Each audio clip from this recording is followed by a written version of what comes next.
Hi అండి, నేను మీ శ్యామ్లాని. ఈరోజైతే ప్రపంచంలో ఎక్కడా లేనటువంటి 1001 శ్రీచక్రాలతో నిర్మించబడిన దేవి ఆశ్రమంకి అయితే వచ్చానండి. ఇది మన శ్రీకాకుళం దగ్గరలో ఉన్న కుంచల కురవయ్య గ్రామంలో అయితే ఉంది.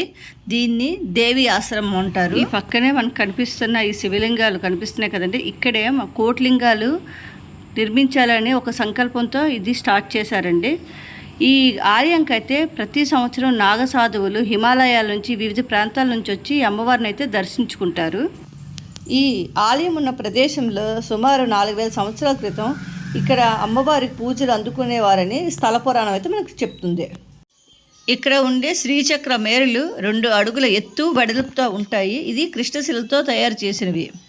ఈ ఆలయాన్ని కంచె పీఠాధిపతులైన జయేంద్ర సరస్వతి ఈ ఆలయాన్ని ప్రతిష్ఠించారు. ఈ ఆలయం ప్రతిష్ఠించే టైంలో అమ్మవారు ఇక్కడ నడియాడారని ఆయన తెలిపారు.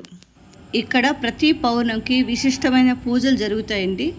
అక్కడ వెళ్ళే ప్రతి ఒక్కరికైతే మనకి పసుపు కుంకాలతో పాటు ప్రసాదం కూడా అందజేస్తారండి. ఇక్కడ మనం ఒక్క రూపాయి కూడా రుసుము చెల్లించక్కర్లేదు. వాళ్ళు అన్ని విధాలుగా మనకి సామాన్లు ఇచ్చి పూజలు జరిపిస్తారండి. 2014 ఏప్రిల్ 12వ తేదీన సాయంత్రం పూజలు చేస్తున్న సమయంలో అమ్మవారు ఒక బాలికా రూపంలోన ధ్వజస్తంభం నుంచి ఆలయంలోకి ప్రవేశించగా అందరూ చూస్తుండగానే మాయమైపోయారు. అక్కడ ఆమె నడిచేటప్పుడు 11 అడుగులు మాత్రం కనిపించాయి. అందరూ సెల్ ఫోన్లతో ఫోటోలు తీయడానికి ప్రయత్నించగా అందులో ఒక సెల్ ఫోన్లో మాత్రమే రికార్డ్ అయింది. మిగతా వాళ్ళ సెల్ ఫోన్లోన అమ్మవారి అడుగులైతే రికార్డ్ అవ్వలేదు. ఇప్పుడు కూడా మనం అక్కడ అడుగులను అయితే ఫోటో రూపంలో చూడవచ్చు. ప్రతి శుక్రవారం ఉదయం 5 గంటలకి అమ్మవారికి అయితే అభిషేకం చేస్తారు. ఆ టైంలో మనం వెళ్ళి దర్శనం చేసుకోవచ్చు అమ్మవారిని. ఆ తర్వాత అమ్మవారికి చక్కగా అలంకరించి హారతి ఇస్తారు.